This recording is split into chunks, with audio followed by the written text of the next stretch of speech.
Joven curioso, veo que has llegado buscando respuestas a los misterios que yacen en las sombras de este mundo y de otros. Imagina una ciudad en pleno crecimiento, Buenos Aires a principios del siglo XX.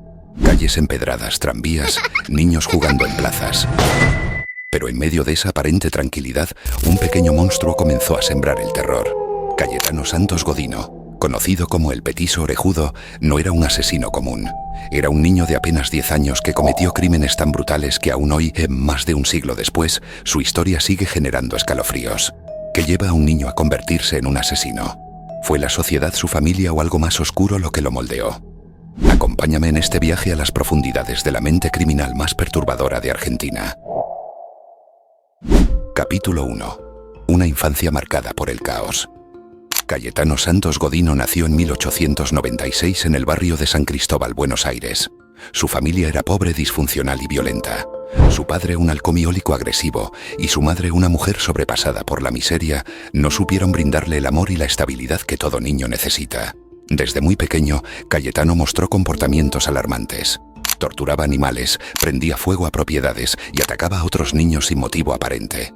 ¿Era esto solo travesuras de niño o las primeras señales de algo mucho más siniestro?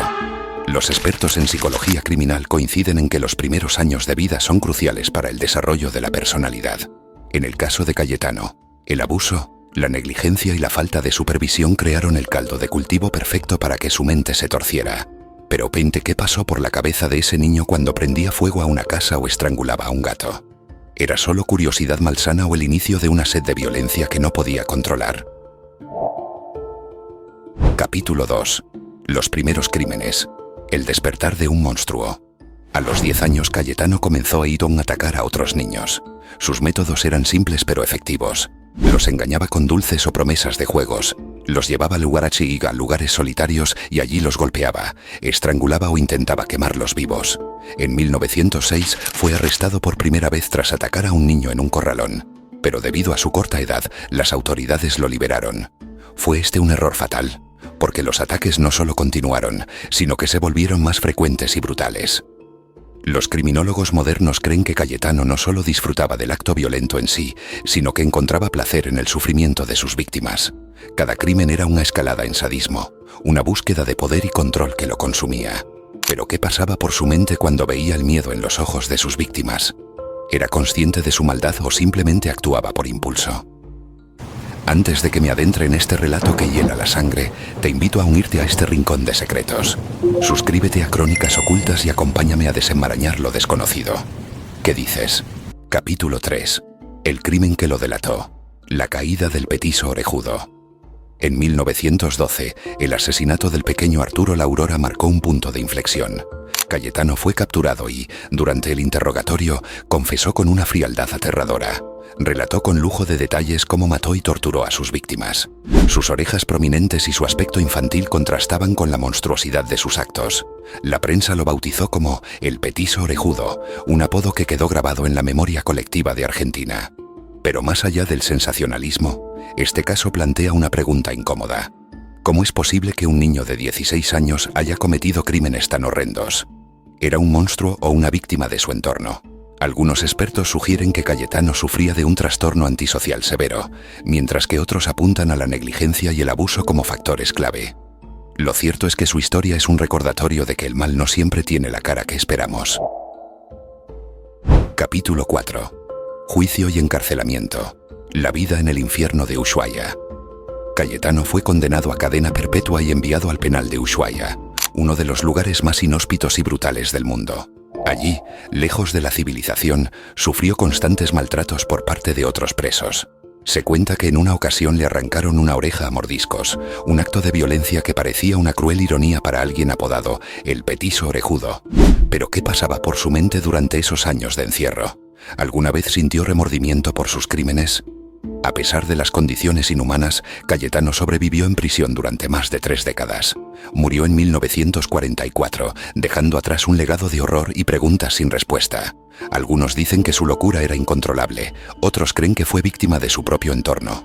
Lo cierto es que su vida en prisión fue tan oscura como sus crímenes. ¡Hijo de puta! Capítulo 5. Legado y teorías. ¿Qué hizo al petiso orejudo? El caso de Cayetano Santos Godino sigue siendo estudiado por criminólogos y psicólogos hasta el día de hoy. ¿Fue un asesino nato o el producto de una sociedad que no supo salvarlo? Algunos expertos creen que el petiso orejudo sufría de un trastorno antisocial severo, mientras que otros sostienen que fue moldeado por la violencia y la negligencia. Su falta de remordimiento, su incapacidad de empatizar con sus víctimas y su placer en la violencia encajan con el perfil de un psicópata. Pero más allá de las teorías, su historia nos obliga a reflexionar sobre cómo la sociedad trata a los niños problemáticos.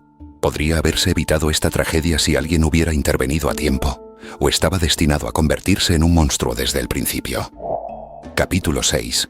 Análisis psicológico profundo. La mente de un asesino infantil. Para comprender la mente de Cayetano, debemos adentrarnos en las características de un psicópata infantil.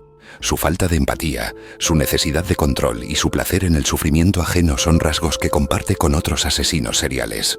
Pero lo que lo hace único es su edad. A diferencia de otros criminales, Cayetano no mataba por dinero, venganza o placer sexual, sino por una necesidad interna de ejercer poder y causar dolor. Los expertos también destacan que su entorno familiar fue clave en su desarrollo. El abuso, la negligencia y la falta de supervisión crearon las condiciones perfectas para que su mente se torciera. Pero ¿qué hubiera pasado si alguien hubiera intervenido a tiempo? ¿Podría haberse salvado a Cayetano o a sus víctimas? Cayetano Santos Godino sigue siendo un enigma. ¿Fue un monstruo o una víctima? ¿Qué lo llevó realmente a matar? Su historia nos recuerda que el mal no siempre tiene la cara que esperamos. A veces se esconde detrás de los ojos de un niño. Ahora te pregunto a ti. ¿Crees que el petiso orejudo nació con una mente criminal o fue el entorno lo que lo convirtió en un asesino? Déjame tu opinión en los comentarios y no olvides suscribirte para más historias escalofriantes. Si te atreves a explorar los rincones más oscuros de la mente humana, nos vemos en el próximo video. Pero recuerda, algunas historias no son solo para escuchar, son para reflexionar. ¿Conocías la historia del petiso orejudo? ¿Qué otros casos criminales te gustaría que exploremos? Déjalo en los comentarios. Y así termina otro capítulo en este vasto y oscuro libro de enigmas. Pero recuerda, joven viajero, que este no es el final, sino un nuevo comienzo. Si quieres que más historias como esta lleguen a tus oídos, no olvides dejar tu huella. Dale un me gusta en este video y comparte esta historia con otros buscadores de la verdad. Y vuelve pronto, porque los secretos del universo no esperan por nadie.